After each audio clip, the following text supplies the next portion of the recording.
नमस्कार साथियों, अपना जो टॉपिक है प्रकाश परावर्तन व इसके नियम। तो साथियों, बात कर लेते हैं प्रकाश का परावर्तन क्या होता है।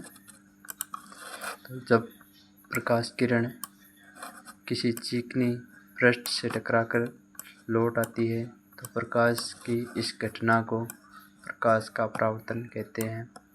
एक बात ध्यान से देखना कि जब प्रकाश किरण किसी चिकनी पृष्ठ से टकराकर लौट आती है तो प्रकाश के इस घटना को प्रकाश का परावर्तन कहते हैं। साथियों, ये जो पृष्ठ है इसको मान सकते हैं अपन कि ये कोई चिकना पृष्ठ है। जो ये किरण आ रही है, इस किरण को अपन नाम देंगे आपतित किरण।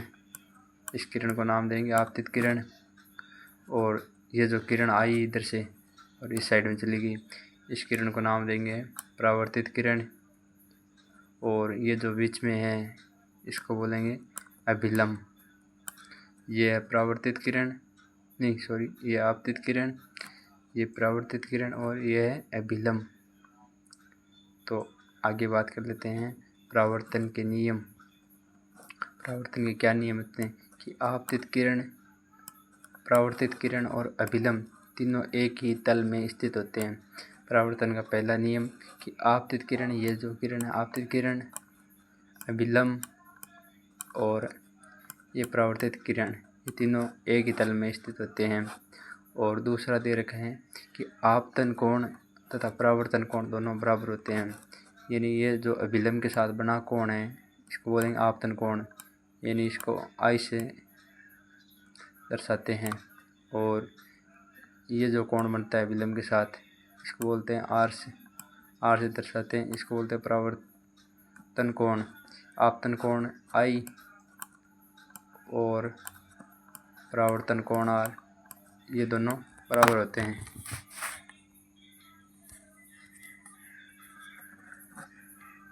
ठीक है साथियों, फिर बात कर लेते हैं इसके महत्वपूर्ण प्रश्नों के बारे में जो पीछे के एग्जामों में पूछे गए हैं और आगे भी पूछे जाने की 100% संभावना है।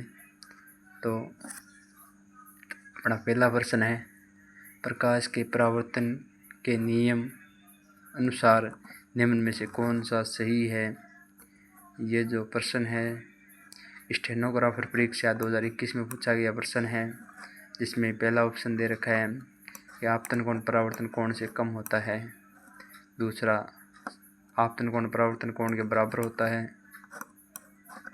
तीसरा ऑप्शन है आपतन कोण परावर्तन कोण से अधिक होता है। और ऑप्शन नंबर 4 है इनमें से कोई नहीं। तो साथियों, हमने परावर्तन के जब नियम पढ़ रहे थे तब पढ़ा था कि आपतन कोण परावर्तन कोण के बराबर होता है। तो अपना आंसर 2 नंबर सही है। फिर आगे वाले प्रश्न के बारे में बात कर लेते हैं कि जब हम समतल दर्पण में देखते हैं तो हमें अपने चेहरे का प्रतिबिंब दिखाई पड़ता है, इसका कारण क्या है। ये जो है प्रश्न कर सहायक परीक्षा 2016 में पूछा गया प्रश्न है।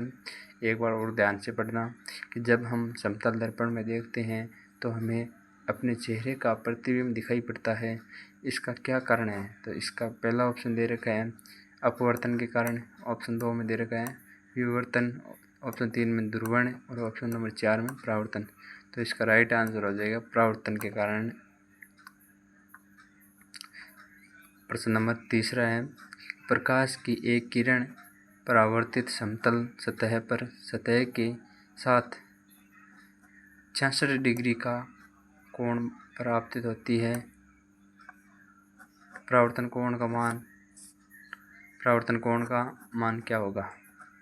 प्रकाश की एक किरण समतल सतह पर सतह के साथ 56 डिग्री का कोण आपतित होती है, परावर्तन कोण का मान क्या होगा। तो ये जो प्रश्न है LDC 2018 में पूछा गया प्रश्न है। ये साथियों थोड़ा सा ध्यान से देखना, ये इस प्रकार से प्रश्न है, यानी इस प्रकार कोई सतह है, परावर्तित समतल सतह है। ये जो किरण आती है ये इसको बोलेंगे आपतित किरण और ये चली गई ये परावर्तित किरण। ये जो बीच में होता है इसको बोलते हैं अभिलंब। थोड़ा सा सही से ड्राइव नहीं हुआ है, इसको बोलते हैं अभिलंब। यहाँ पे जो बनता है कोण इसको आपतन कोण बोलते हैं। ये होता है परावर्तन कोण अभिलंब पे बना कोण 90 डिग्री का होता है, यानी इस ओर से ये इस ओर तक बना कोण 90 डिग्री का होता है। अपने को क्या दिया गया है कि समतल सतह पर की आपतित किरण है कि प्रकाश की एक किरण परावर्तित समतल सतह पर सतह के साथ, यानी कि ये जो सतह के साथ कितनी डिग्री है ये दे रखा है 56 डिग्री, और यहाँ से लेकर यहाँ तक कितना है 90 डिग्री, तो यहाँ से बचा कितना अपना 34 डिग्री।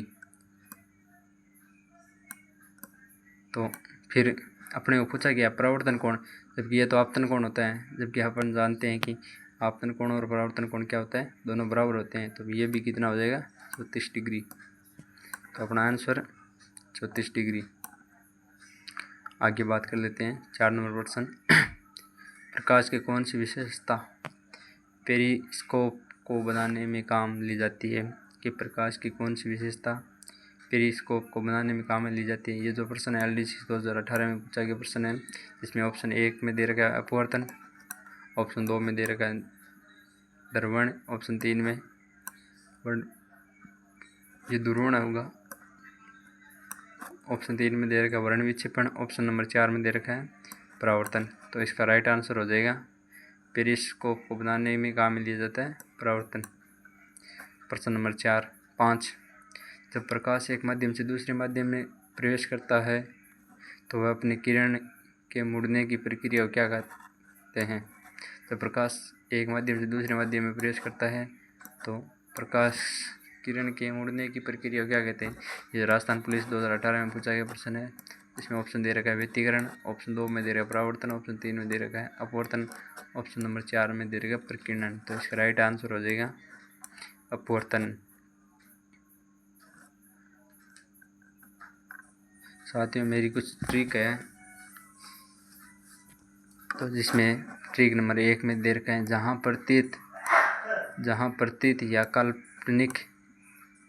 प्रतीत काल्पनिक या आंशिक का बोध हो वहाँ अपवर्तन होता है। जहाँ भी अधिकांशतः प्रश्नों में इस ट्रिक से अपन सॉल्व कर सकते हैं कि जहाँ प्रतीत होता हो या फिर काल्पनिक हो या फिर आंशिक का बोध हो वहाँ अपवर्तन होता है। ठीक है साथियों, जहाँ रंग की बात हो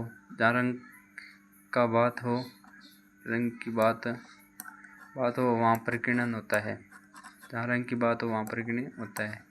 अधिकांशतः प्रश्नों में उत्तर लगा सकते हैं। जहाँ पूरा का पूरा होने का उल्लेख हो वहाँ परावर्तन होता है। ये ट्रिक है। आगे अपन देखते हैं। हमें वास्तविक सूर्योदय से कुछ मिनट पूर्व ही सूर्य दिखाई देता है, इसका कारण क्या है।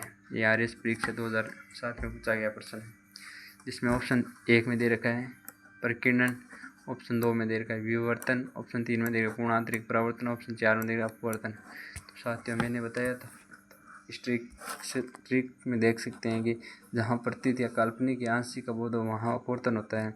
तो इसमें ऐसा ही अपने को दिखाई दे रहा है कि वास्तविक सूर्योदय से कुछ मिनट पूर्व सूर्य का दिखाई देना, इसमें आंसर हो जाएगा अपवर्तन।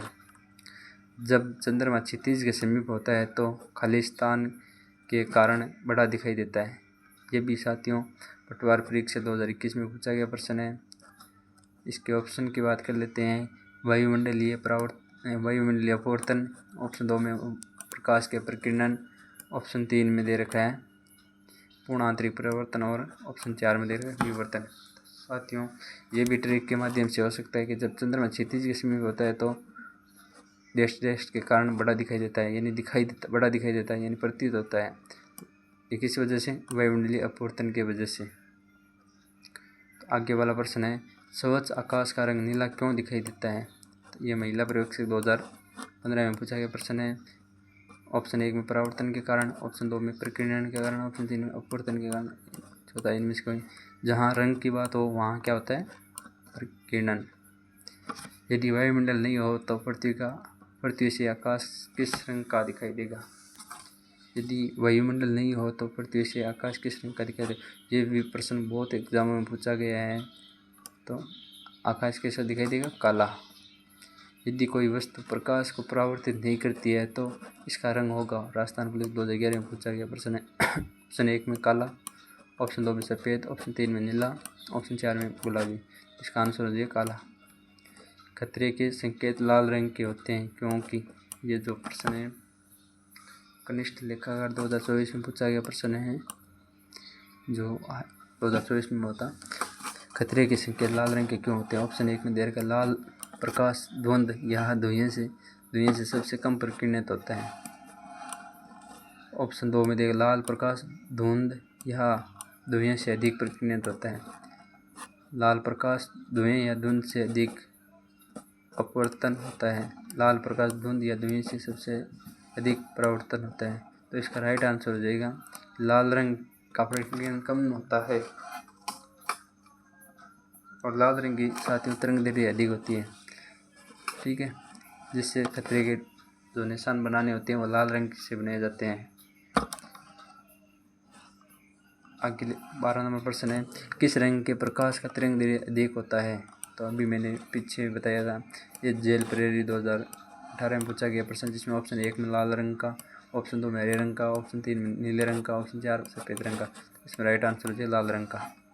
जब सफ़ेद प्रकाश प्रिज्म से पारित होता है तो वह खाली स्थान रंगों में विभाजित हो जाता है। इसमें ऑप्शन दे रहेगा 5, ऑप्शन 2 में 7, ऑप्शन 3 में 5, ऑप्शन 6 में 6 नहीं, ऑप्शन 4 में 6। तो इसमें आंसर हो जाएगा 7। जब सफ़ेद प्रकाश प्रिज्म से पारित होता है तो वह 7 रंगों में विभाजित हो जाता है। प्रश्न नंबर 14, प्रकाश का उसके घटक रंगों में विभाजन को क्या कहा जाता है? ऑप्शन 1 में ध्रुवीकरण, ऑप्शन 2 में परावर्तन, ऑप्शन 3 में अपवर्तन, ऑप्शन 4 में वर्ण विक्षेपण। ये भी कई एग्जाम में पूछा गया प्रश्न है। प्रकाश का उसके रंगों में विभाजित होने को कहते हैं वर्ण विक्षेपण। ये अपना लास्ट प्रश्न है, किस प्रकाशीय परिघटना के द्वारा सफ़ेद प्रकाश का विभाजन 7 वर्णों में होता है? इसमें ऑप्शन 1 CET 2023 में पूछा गया प्रश्न है। इसमें ऑप्शन 1 में अपवर्तन, ऑप्शन 2 में परावर्तन, ऑप्शन 3 में वर्ण विक्षेपण, ऑप्शन नंबर 4 में व्यतिकरण। राइट आंसर हो जाएगा वर्ण विक्षेपण। इतने ही प्रश्न के साथियों।